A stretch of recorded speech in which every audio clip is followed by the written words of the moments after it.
자, 우리 아까 7장까지 5대 제사에 대한 얘기, 대략적인 얘기들 했고요. 그 다음에 요 8장에서부터 17장까지는 이 정결법이라고 얘기를 해요. 예. 특별히 여러분들 그냥 한번 성경으로 한번 쓱 눈으로 보면서 한번 가봅시다. 8장 한번 펴보세요. 8장에 보시게 되면, 자, 거기에 보면은 8장 6절에 보면 하나님께서 아론과 그 아들들을 데려다가 뭐해라? 물로 씻어라. 즉 누구냐 하면 아론은 뭐냐 하면 대제사장이거든요. 그 아들들도 뭐냐 하면 대제사장이에요. 우리가 아까 말씀드렸던 5대 제사, 이 제사는 일반 백성들은 못 드려요.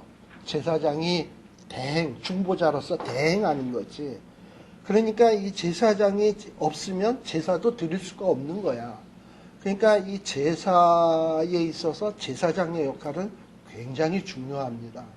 근데 이 제사장이 정결하게 준비되지 않고서는 이 제사 자체가 거룩한 제사가 될 수가 없어요.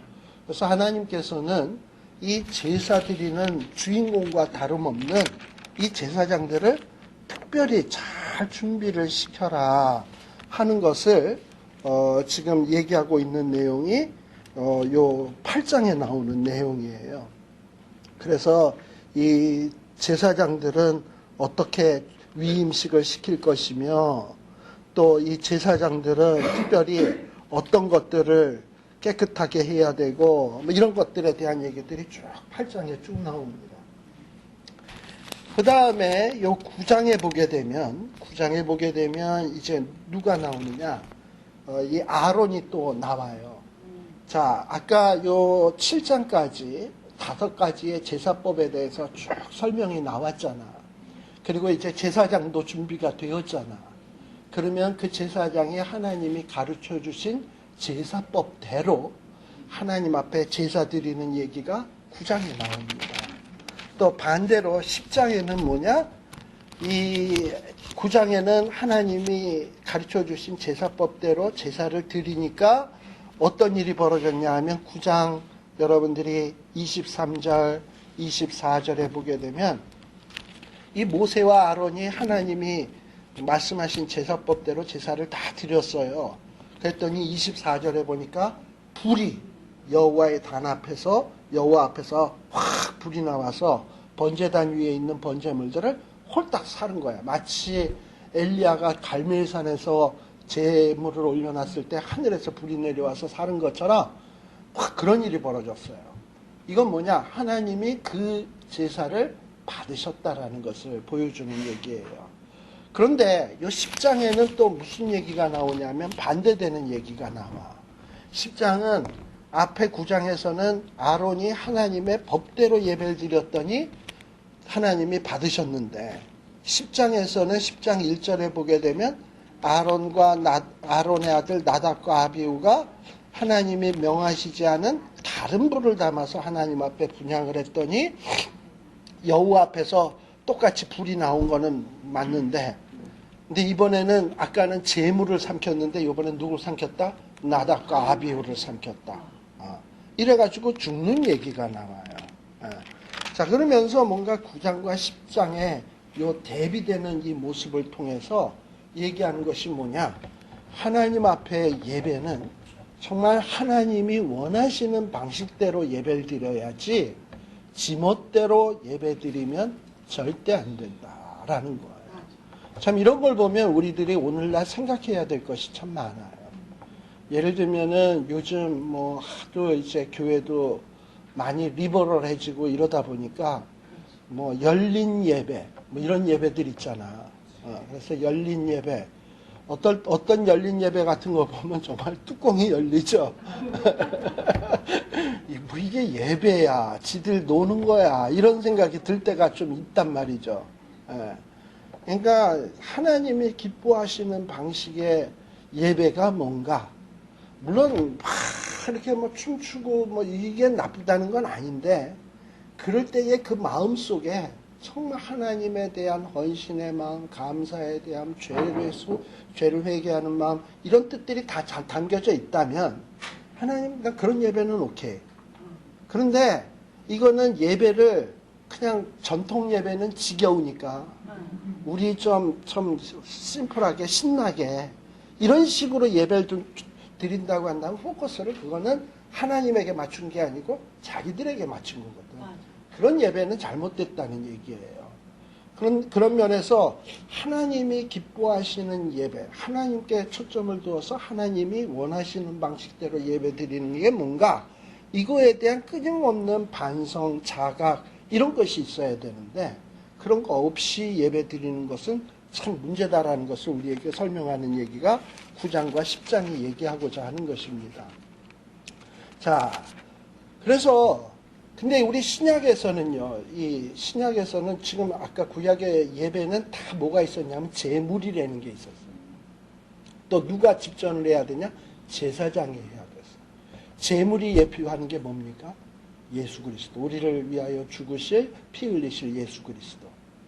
또 제사장이 예표하는 게 뭡니까?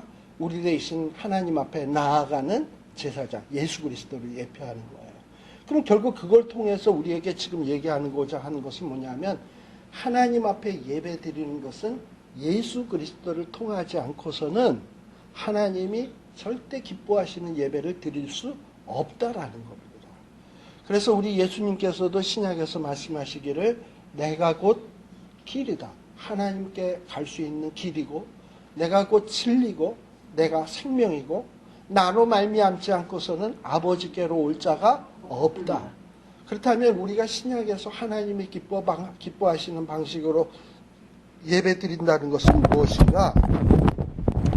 제가 이 마이크를 놓고 했네. 어쨌든 그런 예배는 무엇인가? 예수 그리스도를 통해서 예배 보는 거예요. 예수 그리스도를 통해서 예배 본다라는 건 뭔가? 아, 예수님이 날 위해서 피 흘렸기 때문에 내가 이 예배에 참석하는구나. 예수께서 나 대신 죽으셨기 때문에 내가 영원한 하나님의 백성이 되었구나. 영원히 살 수 있는 은혜를 얻게 되었구나. 그런 감사, 감격에서 그것을 믿는 믿음으로 하나님 앞에 나올 때 그 예배를 하나님이 받으신다라는 겁니다. 그래서 우리가 사실은 주일날, 제가 누차 얘기하는 겁니다만은, 주일날 교회의 예배당에 탁 들어가면서 뭐 설교 듣기 전에, 성가대 찬양 듣기 전에 예배의 순서에 그 모든 진행되기 전서부터 우리는 감격이어야 되는 거야. 왜냐하면 감히 하나님 앞에 나올 수 없는 자가 예수 그리스도를 믿는 믿음 때문에 성전 문턱을 넘어설 수 있게 되었거든. 하나님 앞에 우리가 직접 예배 드릴 수 있게 되었거든요. 그 자체가 감사하고 감격인 거예요. 그래서 뭐 설교가 어떻네, 저쩌네, 들을만 하네, 못하네, 아, 이건 사치고, 이거는 말도 안 되는 거예요. 그냥 예배에 참석했다는 그 자체가 은혜여야 되는데, 과연 오늘날 교회에 예배 드리는 성도들 가운데 그런 의식을 가지면서 예배 드리는 자가 과연 몇 되겠습니까? 별로 없다고. 그냥 예배 드리는 그 자체가 감격이어야 되고 감사여야 돼요. 그래서 이런 것들을 우리가 이 레위기를 잘 읽다 보면 우리들이 그런 어떤 원리들을 깨달아 할 수 있습니다.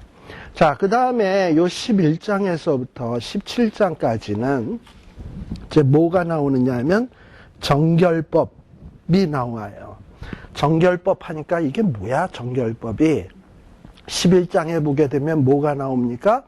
거기에 보면 2절에 보게 되면 먹을 만한 생물, 그 다음에 먹지 못할 생물, 이런 것들을 쭉 구분해 놓은 내용들이 쭉 나옵니다. 그래서 음식, 뭐가, 어떤 음식이 정결한가, 어떤 게 먹을 수 있고 어떤 것은 먹어서는 안 되나 하는 얘기들, 그게 이제 11장에 나오고, 그 다음에 뭐 12장에 보게 되면 12장에서는 또 이제 무슨 얘기가 나오느냐 하면은, 여자가 애를 낳았을 때 산후에 보면 산혈이래. 애를 낳을 때 보면 피도 나오고 자궁에서 양수 같은 게 터져 나오고 그러잖아요.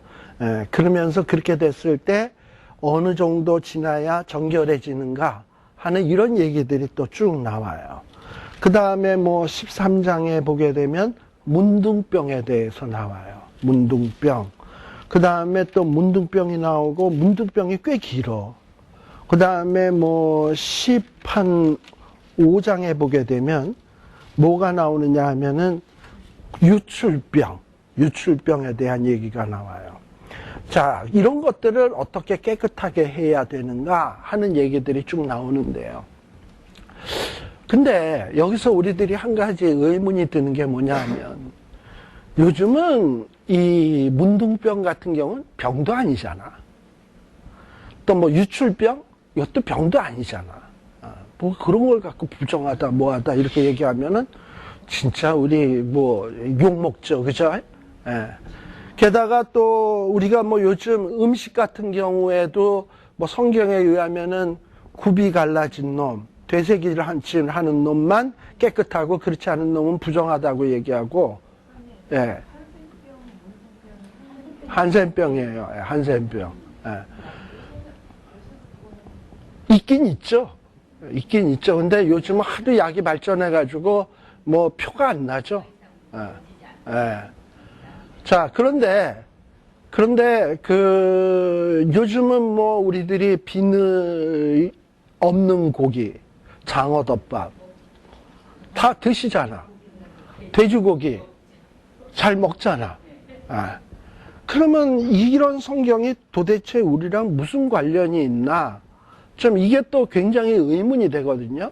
예를 들면 레위기 11장에 나오는 먹지 말라고 하는 음식은 우리가 지금도 안 먹어야 되는가? 먹어야 된다라고 하는 것만 먹어야 되는가? 지금도 애 낳고 나면 7일 동안 부정하다 그러는데 뭐 그러면 그렇게 부정한 여자 취급해야 되는 건가? 뭐 이제 이런 어떤 것들, 이런 것들이 뭔가를 우리들이 생각을 좀 해야 돼요. 근데 지금 여기에서 요 11장에서부터 나오는 이 정결법은 당시에 이 광야 생활이라고 하는 어떻게 보면 그건 비정상적인 생활이죠. 주거지에서 생활한 게 아니라 계속 홈리스처럼 유리하고 방황하면서 텐트 생활하던 시대 아닙니까? 그러니까 이 비정상적인 생활 속에서 하나님께서 예배드리는 공동체가 예를 들면은 어떤 이런 위생의 문제로 전멸당할 위험성이 참 많아요. 예를 들어서 하나 설명을 해볼까요? 이스라엘 백성들이 출애굽을 할 때 사람의 숫자가 얼마냐 하면은 남자 장정만 60만이 넘어요. 그러면 여자 같은 나이 또래 하면은 120만이겠지. 애들 포함하면은 또 둘 낳았다 그런다면은 240이야.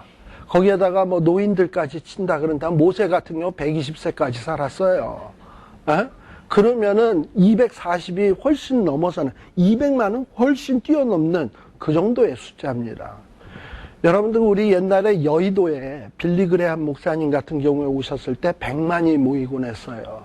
뭐 광장에, 여의도 광장에 가보신 적 있죠? 그럼 가보면 그때 그 100만의 성도들이 오면 화장실 문제 때문에 간이 화장실을 곳곳에다 이렇게 설치를 합니다. 100만이 오면 몇 개 설치해야 되는 줄 알아요? 100만 개? 그건 아니지. 100만이 오면은 최소한 뭐 10명에 뭐 20명에 뭐 이렇게 그것도 또 남녀에 따라서 또 구분해가지고 설치하지 않겠습니까? 보통 건물 코드에도 보면 이 건물에 에버리지 몇 명 들어온다 그런다면 화장실 몇 개 있어야 된다라는 그런 게 다 있어요. 100만이 모였으면 최소한 화장실에 그 정도의 것이 있어야 되는 거예요. 그러면 200만이 지금 넘는 이스라엘 백성들이 광야에서 생활하는데 화장실 몇 개 있었을까요? 없지 뭐. 없고 그냥 이렇게 얘기했겠지. 저 동쪽 언덕에는 여자들, 저 서쪽에는 남자들, 이렇게 얘기했겠지. 그러면 남자들 뭐 가가지고 뭐 아무데나 그냥 했을 거고, 뭐 여자들도 그랬을 거고. 근데 뭐 이게 정확한 그 타이밍에만 항상 그런 증세가 옵니까? 어떨 때는 이제 뭐 배탈이 났다든지 밤이든지 이렇게 되면은 밤에도 그냥 가야 되는 거지. 근데 원래요, 나중에 이제 우리 오경 보다 보면 사람이 이 큰 거를 보고 난 다음에는 땅을 파고 묻고 막대기를 꽂아 놓게 돼 있어. 그게 법이야. 자, 그런데 밤에 갑자기 증세가 와가지고 쓱한 사람이 법대로 땅을 파고 묻고 꽂아놓고 왔을까요? 200만에 있는 사람들 가운데 그렇게 매너 있는 사람들이 모두가 다 매너 있었을까요? 이스라엘 백성들이 그 민수기에 나타나는 이스라엘 백성들의 모습을 봐. 맨날 불평, 원만, 지들밖에 모르는 사람이 그렇게 남을 배려해가지고 그렇게 했겠어? 쓱 하고서는 그냥 보고 쓱 왔겠지. 그러면 어떤 사람이, 근데 대개요, 그렇게 좀 으슥하고 그 일을 보기에 아늑한 장소는 어떤 사람이 보기에 아늑했다면 내 눈에도 아늑해 보이는 거야. 저기가 딱인 거야. 그러면은 그 사람이 일을 보고 꽂아놓지 않고 밤에 쓱 갔는데 나도 이제 밤에 나왔는데 거길 가면은 어떤 일이 벌어지냐. 뭐가 물컹하고 밟히면서 에이씨 누구야 이러고서는 이제 욕 나올 거 아니에요. 그럼 이제 그 상태에서 이스라엘 백성들이 무슨 생활한다고? 텐트. 신발 신고 안으로 들어갔다 나왔다 할 거 아니야. 그럼 밟은 상태에서 들어갔다 나왔다 하다 보면 예를 들면 갑자기 무슨 그 앞에 일 보고 간 사람이 밤에도 나와서 일 볼 사람이라면 무슨 장염이거나 콜레라거나 무슨 이질이거나 이럴 수 있을 거 아니야. 그거 밟고 가서 거기에다가 이렇게 하면은 곳곳에 다 번지게 될 거 아닙니까? 근데 뭐 그때 무슨 콜레라나 이질 백신이 어디 있어. 걸렸다 그러면은 그냥, 그리고 물도 그냥 한 군데서 떠먹고 이런 거니까 몰살이에요. 그래서 하나님이 이런 음식에 대해서 특별히 이렇게 정결한 거, 깨끗한 거를 구분하고 있는 것은 예배 드리는 공동체가 이런 어떤 집단 전염병으로 인해서 몰살하면 예배 누가 보나? 그러니까 하나님께서 예배 드리는 공동체를 건강하게 보존하기 위해서 너희들 음식도 이렇게 가려 먹어라. 이렇게 그 특수 상황을 염두에다 두고 말씀해 주신 거예요. 그리고 이 당시에 있었던 문둥병, 이게 굉장히 전염성 강한 거예요. 이 지금 여기 성경에 나중에 문둥병 보게 되면 이 몸 피부에 나는 문둥병뿐만 아니라 집 문둥병도 있어. 집에 피는 곰팡이. 이런 것들도 굉장히 이게 전염 속도가 강해요. 근데 그런 게 전염이 되다 보면은 이스라엘 백성들의 그 위생에는 아주 치명적인 결과를 가져올 수 있거든. 그러니까 그런 거에 대해서 가차없이 단호한 조치를 내리라고 얘기하고 있는 거예요. 또 여자들이 산후 또는 여자들이 그 달거리라 그러죠. 그런 경우에는 굉장히 이런 어떤 병원균에 취약해요. 그리고 또 그렇게 해서 병에 걸리게 되면 또 그런 것들이 또 뭐 어떻게 보면 뭐 성병이나 이런 것들이 또 되기 시작하면 또 어떤 일이 벌어질 줄 몰라. 그래서 하나님께서는 그 당시에 어떤 백신도 없고 약도 없는 이런 항생제도 없는 시점에서 아예 미연에 방지하기 위해서 그런 일에 대해서 철저히 얘기하고 있는 거예요. 그러니까 그것을 하느냐 안 하느냐가 중요한 게 아니라 하나님이 왜 이런 법을 주고 있느냐가 중요한 거야. 그게 뭐냐면 예배드리는 공동체가 이게 와해되거나 붕괴되거나 부서지지 않도록 하나님께서 그거를 보호하기 위한 법이지, 하나님이 뭐 우리들이 비늘 없는 고기 안 먹고 비늘 있는 고기만 먹고 비늘 없는 고기 안 먹으면 하나님이 저거 내 말 잘 순종하는구나, 기분 좋다, 쟤는 역시 내 꼬붕이야, 호호호, 이거 하려고 하나님이 이거 해라 말아라 이랬겠어요? 아니거든요. 뭐 우리 애들 태어났을 때, 애들 뭐 1살, 2살, 3살 났을 때 애들 보고 무슨 뭐 부엌에 있는 칼 근처에 간다든지 뭐 이 가스레인지 근처에 간다 그러면 애들 보고 뭐라 그러지? 애비 이러고서는 이러는 이유가, 그거 애비 안 가니까 저 애비 하니까 저 내 말 듣네, 그래서 즐거워서 애비 일어나요? 그럼 왜 그러죠 그거? 걔 위해서 그러는 거예요. 그러니까 그 의도를 알아야 돼. 하나님이 왜 이런 지금 법을 얘기하고 있는지 그 의도를 알아야 돼. 그렇다면 그 의도를 딱 알게 되면 하나님은 이렇게 예배드리는 공동체가 건강하게 그리고 와해되지 아니하고 붕괴되지 아니하고 건강한 모습으로 하나님 앞에 예배드리기를 원하는구나, 이거를 안다면 우리가 오늘 이 시점에 이거를 적용할 수가 있어요. 예를 들면 공동체 안에도 꼭 먹는 거 문제가 아니라 이 공동체를 와해시키는 것들이 참 많이 있거든. 예를 들면은 권사님만 알아. 글쎄 누가 이렇대. 이러고 얘기를 하면 그 권사님은 글쎄 말이야 내가 당신한테만 얘기해 줄게. 이러고서 얘기해가지고 교회에 일주일 안에 그냥 오만 대 소문 다 나가지고 어떤 뭐 정말 성도 하나가 완전히 그야말로 생매장 당하는 일. 또 그 사람은 내가 혼자 죽나 봐라 이러고서는 또 누구 또 트러블이 있으면 또 그걸 갖다가 또 하면 그런 건 전염 속도가 얼마나 빠른지 몰라. 그러니까 그런 전염시키는 이런 일들이 문둥병보다도 더 무섭다니까. 유출병보다도 더 무섭고요. 그런 것들을 교회 안에서 예배드리는 공동체 안에서 뽑아내라는 거야. 그런 것들을. 그리고 또 개인적으로 나라고 하는 이 한 사람도 하나님은 뭐라 그러냐면 너희가 하나님의 거룩한 성전인 것을 알지 못하느냐 그랬거든요. 내가 예배드리는 하나의 예배자야. 그렇다면 이 예배자로서 내 몸을 건강하게 보존해야 돼. 내가 아프면 하나님 앞에 예배드리고 싶어도 못 드려. 그러니 나는 운동도 해야 되는 거고 먹는 것도 적당히 알아서 먹어야 되는 거고 살찌는 것도 그냥 마냥 살찌도록 내비둬서는 안 되는 거고 진짜 성전을 사랑하는 이런 마음들을 가져야 된다라는 거를 이런 레위기의 이 원리 속에서 다 배울 수 있어요. 그러니까 이 레위기에 나오는 이런 내용들이 전혀 우리와 상관없는 게 아니라 이 안에서 원리적으로 살피다 보면 얼마나 우리가 생각해야 될 것들이 참 많은지 모릅니다. 그래서 이런 어떤 정결법들도 우리와 전혀 상관없는 것이 아니다라는 것을 여러분들이 기억할 필요가 있습니다. 자, 그 다음에 이 정결법에 대한 얘기 이제 곧 좀 얘기하고 18장에서부터 27장까지는 18장에서부터 27장까지는 그 다음서부터는 무슨 얘기냐 하면 생활에 대한 예배예요. 생활에 대한 예배인데 그 18장에 나오는 3절에 나오는 내용을 한번 잘 보세요. 거기에 보면 너희는 그 거하던 애굽 땅의 풍속을 쫓지 말며 내가 너희를 인도할 가나안 땅의 풍속과 규례도 행하지 말아라.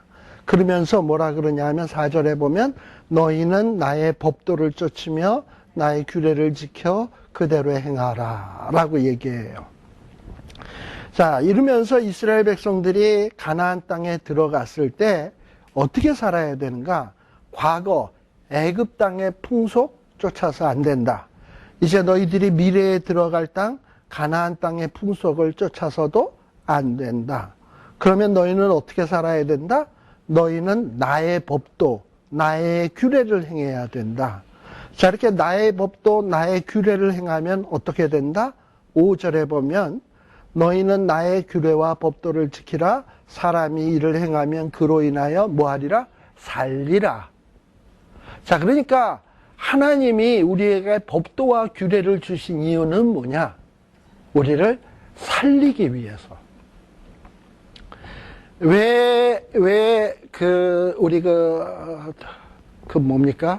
우리가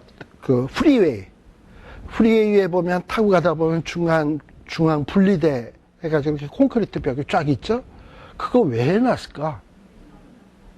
글로 넘어가지 말라고. 선만 걸으면 또 넘어가는 놈이 있어요, 또.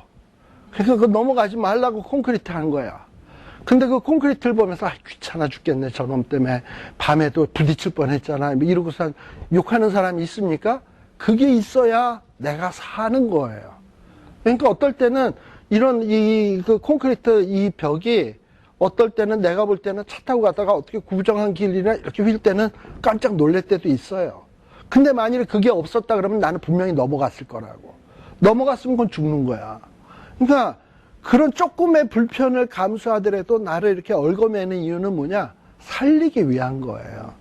그러면서 하나님이 얘기하시는 게 뭐냐? 애굽 땅의 풍속, 그리고 가나안 땅의 풍속 좋지 말고 너희들은 삶을 어떻게 살아라? 하나님의 법도대로, 그리고 하나님의 규례대로 행해라. 그래야 산다. 즉 여기 하나님의 법도대로 규례대로 행한다라는 건 뭐냐면 아까 제사법이 하나님의 법대로 드린 아론의 예배는 받았고 하나님의 법대로 드리지 않은 나답과 아비후의 제사는 받지 않았잖아요. 그처럼 우리의 삶도 하나님의 법도대로 하나님의 규례대로 사는 삶은 하나님이 인정해 주시는 삶이 되지만 하나님의 법도를 무시하고 규례를 무시하고 사는 삶은 사망이야. 그래서 하나님께서 이런 여러 가지 우리 생활 속에서 지켜야 될 어떤 규례, 규범들을 우리에게 쭉 소개해 주고 있는 거예요. 그것이 우리 신약성경 로마서 12장에서는 뭐라고 되어 있냐? 너희는 이 세대를 본받지 말아라. 아까 레위기에서는 가나안의 풍속 쫓지 마라. 애굽 땅의 풍속 쫓지 마라. 신약에서는 이 세대를 본받지 마라. 그리고 구약성경에서는 나의 법도 나의 규례를 지켜라. 신약성경에서는 하나님이 기뻐하시고 온전하신 뜻이 무엇인지 분별하도록 해라 라고 얘기했잖아요. 그러니 어떻게 보면 구약과 신약은 다른 얘기를 하고 있는 게 아니야. 동일한 얘기를 하고 있는 거예요. 그래서 우리가 구원받았다면, 하나님의 은혜를 받았다면 우리의 삶이 달라야 된다는 거예요. 이 세상처럼 살아서는 안 되고 가나안 사람처럼 애굽 사람처럼 살아서는 안 되고 정말 하나님의 백성답게 산다라는 것은 아까 규례와 법도대로 사는 것, 이것이 하나님의 백성답게 사는 것이다 라고 얘기를 해주고 있습니다. 그러면서 여러분들 얘기하고 있는 것이 18장에 보면 우리들이 잘 알다시피 뭐 근친상간의 문제, 동성연애에 대한 문제, 여러분들 6절에서부터 보면 근친상간에 대한 문제, 또 쭉 내려가서 보면은 22절에 보면은 이건 뭐야? 동성연애. 그 다음에 23절에 보면 심지어는 동성은 또 이건 또 약과야. 짐승과 수간이라 그러죠. 짐승과 교합하는 일. 뭐 이런 일들을 가나안 사람, 애굽 사람들이 행했거든요. 근데 이런 일들을 나중에 누가 본받냐? 이스라엘 백성들이 본받는 거예요. 이런 일들을. 그래서 결국은 이스라엘 백성들도 땅에서 쫓겨나서 바벨론으로 포로로 잡혀가게 되는 거예요. 그래서 이런 일로 너희들을 더럽히지 말라라고 얘기하는 것이고, 19장에 보게 되면은 하나님께서 그러면 너희는 이런 거 하지 않는 게 중요한 게 아니라 좀 더 적극적으로 하나님은 우리에게 뭘 설명하고 있냐? 2절에 보면 너희는 뭐 해라? 거룩해라. 그러면서 너희는 뭐 하지 않는 거, 하지 말라 그러는 거 하지 않는 것도 중요하지만 좀 더 적극적으로 너희를 거룩하게 하라는 거예요. 거룩이라고 하는 것은 그 뜻이 뭐냐 하면 세퍼레이트 한다라는 거예요. 거룩은 뭐 목소리를 베이스로 깐다든지 걸음을 천천히 걷는다든지 뭐 이렇게 점잖은 척 하는 게 거룩이 아니고, 거룩은 내 생활을 세상과 다르게 구별하는 거예요. 이게 거룩이야. 그러면서 거룩하라고 하면서 하나님이 요구하는 것들을 잘 보세요. 굉장히 생활하고 밀접한 관련이 있어요. 19장 3절에 보면 뭘 기억해라? 부모 경외해라. 그 다음에 쭉 내려가서 조금 더 보면은 9절 같은 경우에 보면 곡물을 벨 때에 너는 밥 모퉁이까지 다 거두지 말고 너의 떨어진 이삭도 줍지 말며 포도원의 열매도 다 따지 말아라. 왜요? 가난한 사람, 홈리스들 이런 사람 배려하라는 거야. 그러니까 거룩이라는 게 뭐냐 하면 부모에게 효도하고 가난한 사람 배려하고 사랑 베풀고, 이게 뭐냐? 이게 거룩이야. 세상에서는 요즘 말세가 되다 보니까 자식들이 부모가 용돈 안 준다고 부모를 때리고, 엊그제 신문에도 나왔습니다. 며느리가 시어머니를 길거리에서 발로 밟았대. 신문에 나왔어요. 한국에서. 며느리랑 시어머니가 같이 가다가 무슨 열받는 일이 있었는지 모르지만 그 늙은 시어머니를 땅에다 넘어뜨리고 막 발로 밟았다는 거예요, 며느리가. 이게 요즘 세대예요. 예수 믿는 사람은 그것과 달라야 돼. 아무리 못돼 먹은 시어머니라 하더라도 그 앞에서 순종하는 게 거룩이야. 그 권위에 인정하는 게. 말도 안 되는 명령을 해도 그것에 순종하는 게 그게 거룩이라니까요. 그리고 또 그뿐입니까? 또 지금 아까 조금 전에 나왔습니다만 세상에서는 뭐 이런 홈리스나 고아나 과부 그거 돌아볼 새가 어디서 나 먹고 살기도 바쁜데 이게 세상이야. 그러나 그런 자들을 누가 돌아보나? 우리 예수 믿는 사람이 돌아보는 거예요. 아니 나 먹고 기도 살기 힘든데 그런 자들을 돌아보면 나는 언제 먹나? 그냥 믿음으로 하는 거야. 그러면 그거를 누가 채워주시냐? 내 먹을 건 하나님 채워주신다라는 믿음으로 하는 거야. 그렇게 살았더니 하나님이 진짜 채워주셔. 그게 거룩이에요. 그러면서 우리의 생활 예배를 어떻게 볼 것인가 하는 것을 이 19장에서부터 또 구구절절히 나와. 근데 이 19장서부터 나오는 내용대로 하면은 손해볼 일이 한두 가지가 아니야. 우리 예수 믿는 사람들이. 예를 들면 뭐 희년이 되면 내가 데리고 있었던 돈 주고 사왔던 뭐 빚을 못 받아가지고 빚 대신에 데리고 왔던 종을 희년이 되면 오히려 뭘 줘서 돌려보내야 돼 다. 그리고 나한테 돌아오는 건 하나도 없어. 아, 그 짓을 내가 왜 해야 돼? 왜 나만 손해봐야 돼? 이러고서는 그래야 될 법들 천진데 하나님은 하래. 다. 형제에게 이자를 받지 말고 돈을 꿔주래. 아, 그러면 못 받으면 어떡하려고. 아니, 내가 은행에다 넣어놔도 요즘 하도 금리가 똥값이라 하더라도 다만 얼마라도 이자 나오는데 그 생돈을 내가 어떻게 번 돈인데 그걸 형제에게 이자도 안 받고 돈을 빌려줘? 그대로 살면 손해볼 일 천지예요.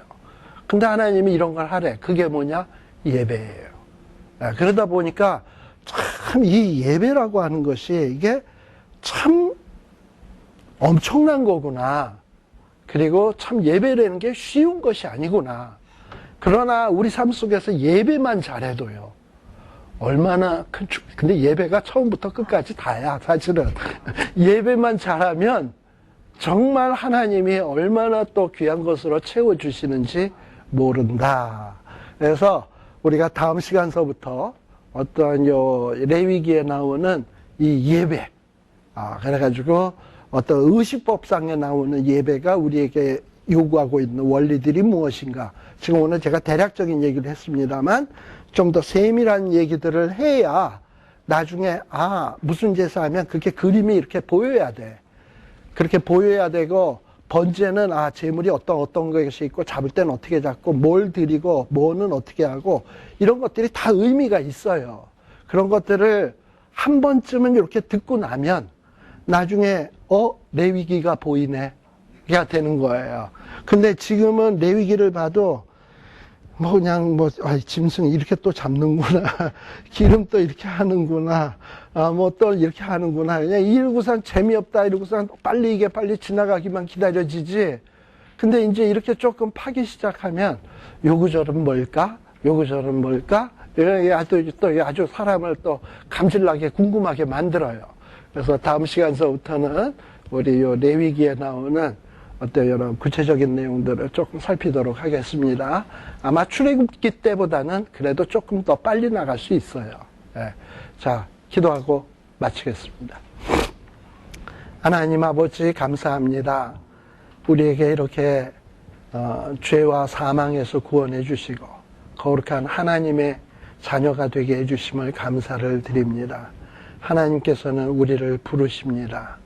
이제 하나님과 교제하는 일에 우리를 초청하고 계시는데 우리가 그 교제의 그 소중함, 그 귀함, 그 은혜로움 그동안 너무 모르고 살아왔는데 이제 이 레위기의 말씀들을 통해서 하나님께 예배드린다는 것, 하나님과 교제한다는 것이 이것이 얼마나 영광스러운 일이며 특권이며 우리에게 은혜이며 감사할 일인가를 깨닫게 하여 주시옵소서.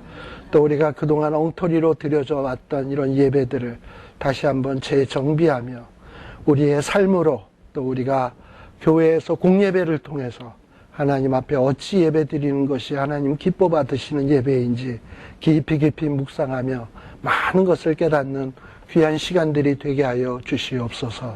예수님 이름으로 기도드리옵나이다. 아멘. 마치겠습니다. 네.